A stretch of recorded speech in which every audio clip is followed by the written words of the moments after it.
I think it's time we go and create this mortgage calculator for our WordPress website. And we're going to build it for free using Angie that you can get for free from the WordPress repository. You need an Elementor.com account that you would probably have if you're using Elementor, Elementor Pro. Make sure you've got them updated to the latest versions. Let's go and open up a brand new page and jump into it. Obviously, you got to make sure you hit edit with Elementor. Then what you want to do is go over to the Angie icon in your top bar. Click it and the interface will open up. I'm going to drop in a prompt here. I mean, is it possible that Angie could create this entire brand new widget for us based on that prompt? Now, if I want it to look a certain way, I could specify particular colors or even add in a screenshot maybe, or even drop in some code that I've got from somewhere else.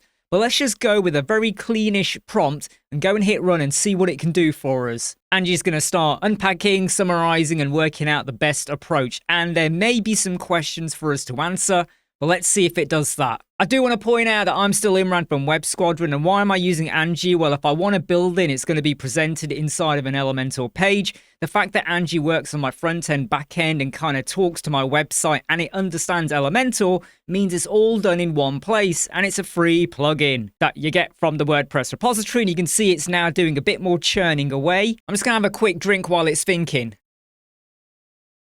Now, I am just going to point out that as it was building it, I haven't seen anything appear on page yet or within the widgets, and it said there was a failure with deploying it, but it recognizes that without me adding any more prompts or instructions, and it's now fixing it, and it seems to be working, and we're now at the stage where I get to reload the page. Back on my page, when I scroll down to custom widgets, because you have the atomic elements, atomic form, I now have mortgage calculator. It says it's in draft until you're happy with it, and then you go and publish it. But let's drop it in. I'm going to close down the Angie interface, and that's not looking too bad, is it? I like the way it allows me to add default values. Obviously, I can do some styling with the background, and I bet there's probably a bit more styling I would want to do.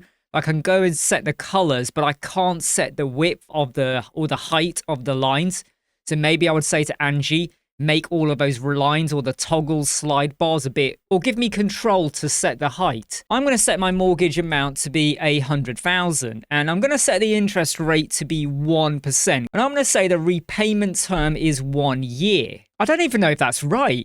So I've gone over to a completely different website. Let's test it out. And look at that. It is correct. It says we pay back 8.378 thousand per month, and the interest is 542. Look at that, 8,378, 542. If you want to have the pennies or decimal placing, you could do that. That is so neat. And look at this, when I increase it, you can see here now, principal loan, total interest paid.